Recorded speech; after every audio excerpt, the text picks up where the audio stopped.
9. The role of family and friends in shaping your habits. In 1965, a Hungarian man named Laszlo Polgar wrote a series of strange letters to a woman named Clara.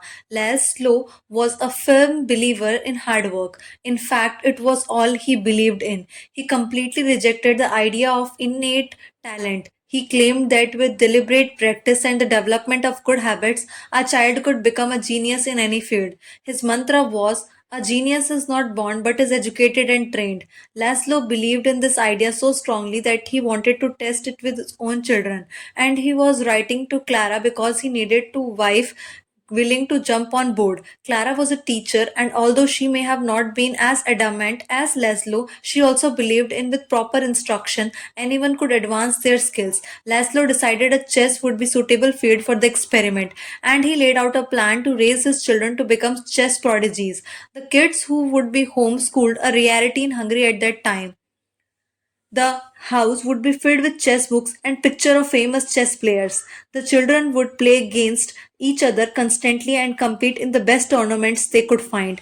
The family would keep a meticulous file system of tournament history of every competitioner the child faced. Their lives would be dedicated to chess. Laszlo successfully courted Clara, and within few years the Polgars were parents to three younger girls.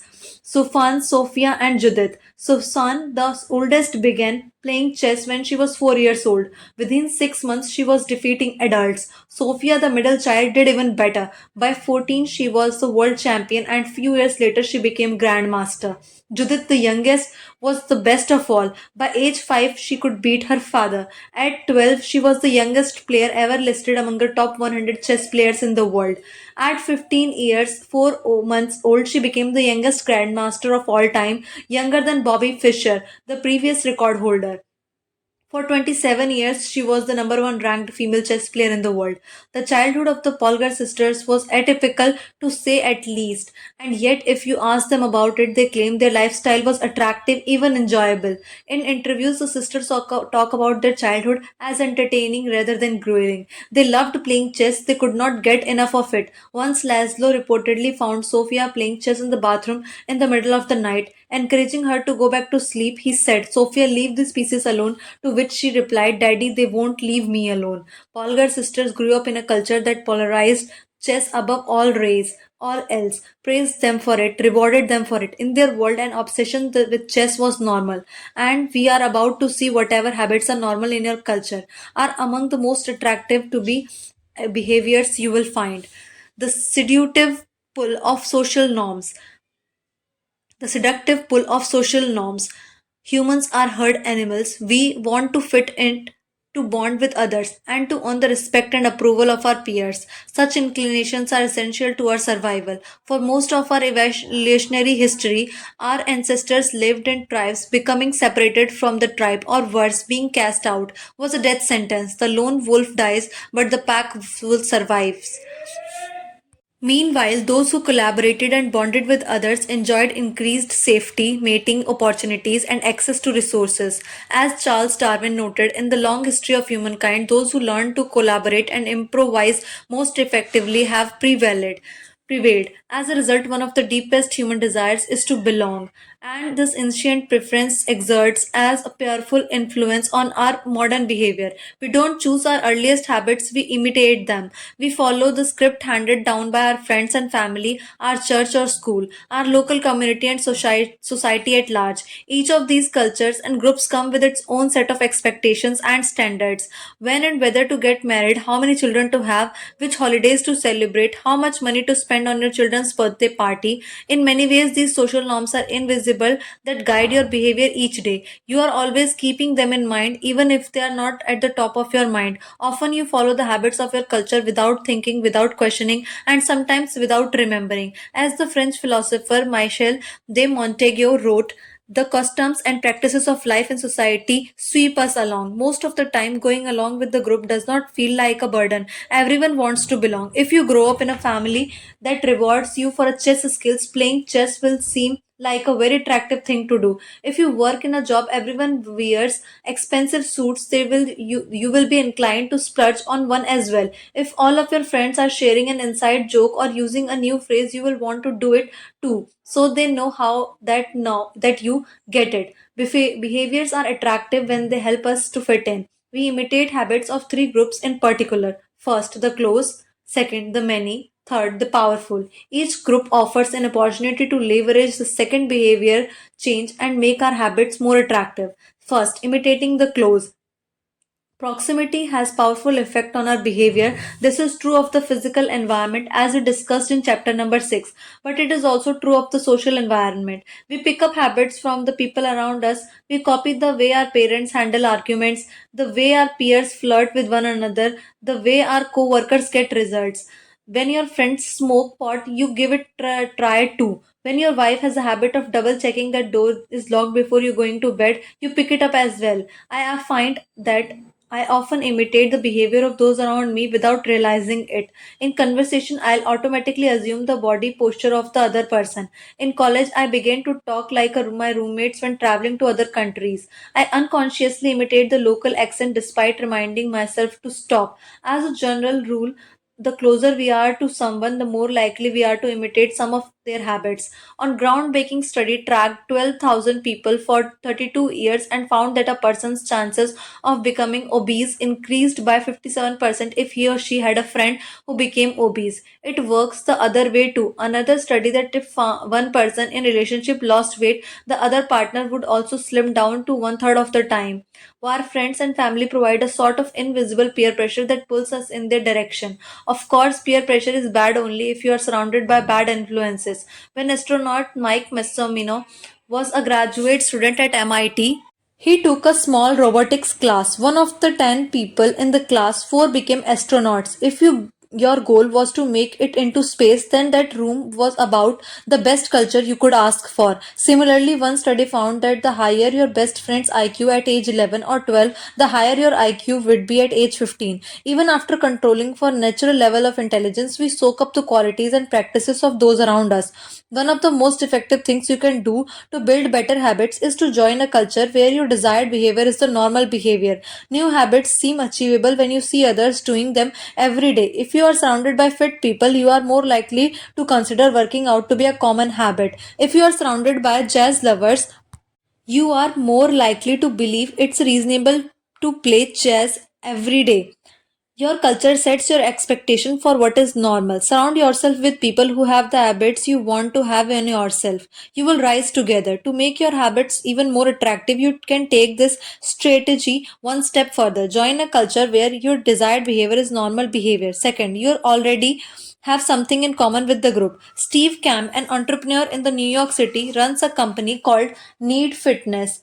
Nerd Fitness, which helps nerds, misfits, and mutants lose weight, get strong, and get healthy. His clients include video game lovers, movie fanatics, and average Joes who want to get in shape. Many people feel out of place at the first time they go to the gym or try to change their diet. But if you are already similar to other members of the group in the same way, say, your mutual lover of Star Wars, change becomes more appealing because it feels like something people like you already do. Nothing sustains motivation better than belonging to the tribe.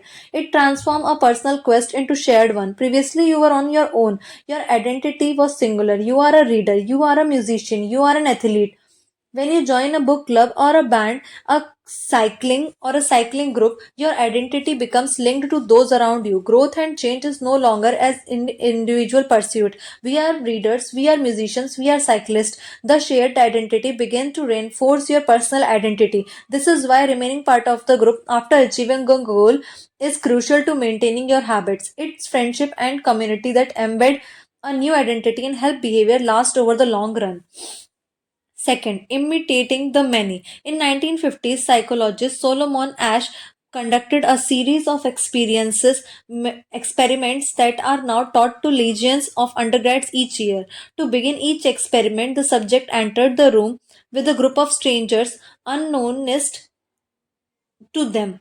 The other participants were actors planned by the researcher and instructor to deliver scripted answer to certain questions. The group would be shown one card with a line on it and then the second card with a series of lines. Each person was asked to select the line on the second card that was similar to in length to the line of the first card. It was the simple task. Here is an example of two cards in the experiment.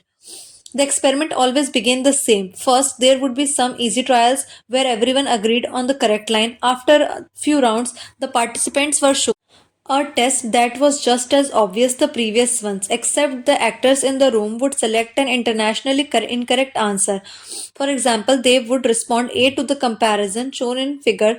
Everyone would agree that the lines were in the same even though they were clearly different. The subject who was unaware of the rules would immediately become bewildered. Their eyes would open wide. They would laugh nervously to themselves. They would double check the reactions of other participants. Their agitation would grow as one person after another delivered the same incorrect response. Soon the subject began to doubt their own eyes. Eventually, they delivered the answer that they knew in their heart to be incorrect. Ash ran this experiment many times and in many different ways. What he discovered was that as the number of actors increased, so did the conformity of the subject. If it was just the subject and one actor, then there was no effect in the person's choice. They just assumed that they were in the room with a dummy. When two actors were in the room with the subject, that was still little impact. But as the number of people increased to three actors and four, and all the way to eight, the subject became more likely to second guess themselves. By the end of the experiment, nearly 75% of the subjects had agreed with the group answer, even though it was obviously incorrect. Whenever we are unsure how to act, we look to the group to guide our behavior. We are constantly scanning our environment and wondering what is everyone else doing. We check reviews on Amazon or Yelp or TripAdvisor because we want to imitate the best buying, eating, and travel habits. It's usually a smart strategy. There is evidence in numbers, but there can be a downside. The normal behavior of the tribe often overpowers the desired behavior of the individual. For example, one study found that when a chimpanzee learns an effective way to crack nuts open as a member of one group and then switches to a new group that uses a less effective strategy, it will avoid using the superior nut cracking method just to blend in with the set of chimps. Humans are similar. There is tremendous internal pressure to comply with the norms of the group. The reward of being accepted is often greater than the reward of winning an argument, looking smart, or finding the truth. Most days we rather be wrong with the crowd than be right by ourselves. The human mind knows how to get along with others. It wants to get along with others. This is our natural mood. You can override it. You can choose to ignore the group or stop caring what other people think, but it takes work. Running against the grain of your culture requires extra effort. When changing your habits mean challenging a tribe, change is unattractive. When changing your habit means fitting it with the tribe, change is very attractive. Third, imitating the powerful. Humans everywhere pursue power, prestige, and status. We want pins and medallions on our jackets. We want president or partner in our titles. We want to be acknowledged, recognized, and praised. This tendency can seem vain, but overall it's a smart move. Historically, a person with greater power and status has access to more resources, worries less about survival, and proves to be more attractive mate. We are drawn to behaviors that earn us respect, approval, admiration, and status. We want to be the one in the gym who can do muscle ups and or the musician who can play the hardest chord progressions or the parent with the most accomplished children because these things separate us from the crowd. Once we fit in, we start looking for the ways to stand out. This is one reason we care so much about the habits of highly effective people. We try to copy the behavior of successful people because we desire success ourselves. Many of our daily habits are imitations of people we admire. You replicate the marketing strategy of the most successful firms in your industry. You make a recipe from your favorite baker. You borrow the storytelling strategies of your favorite writer. You mimic the communication style of your boss. We imitate people we envy. High status people enjoy the approval, respect, and praise of others. And that means if a behavior can get us approval, respect, and praise, we find it attractive. We are also motivated to avoid behaviors that would lower our status. We trim our hedges and mow our lawn because we don't want to be the sob of the neighborhood. When our mother comes to visit, we clean up the house because we don't want to be judged. We are continually wondering what will others think of me, and altering our behavior based on the other answer. The Polgar sisters, the chess prodigies mentioned at the beginning of this chapter, are evidence of powerful lasting impact social influences can have on our behavior. The sisters practiced chess for many hours each day and continued this remarkable effect for decades. But these habits and behaviors maintained their attractiveness in the part because they valued by their culture, from the praise of their parents to achievement of different status markers like becoming a grandmaster. They had many reasons to continue their effort. Chapter summary: the culture we live in determines which behavior attractive to us. We tend to adopt habits that are praised and approved of by our culture because we have a strong desire to fit in and belong to the tribe. We tend to imitate the habits of three social groups: the close family and friends, the many tribe, and the powerful those who's with status and prestige. One of the most effective things you can do to build better habits is to join a culture where your desired behavior is the normal behavior. Second, you already have something in common with the group. The normal behavior of the tribe often overpowers the desired behavior of the individual. Most days we had rather be wrong with the crowd than be right by ourselves. If a behavior can get us approval, respect, and praise, we find it attractive.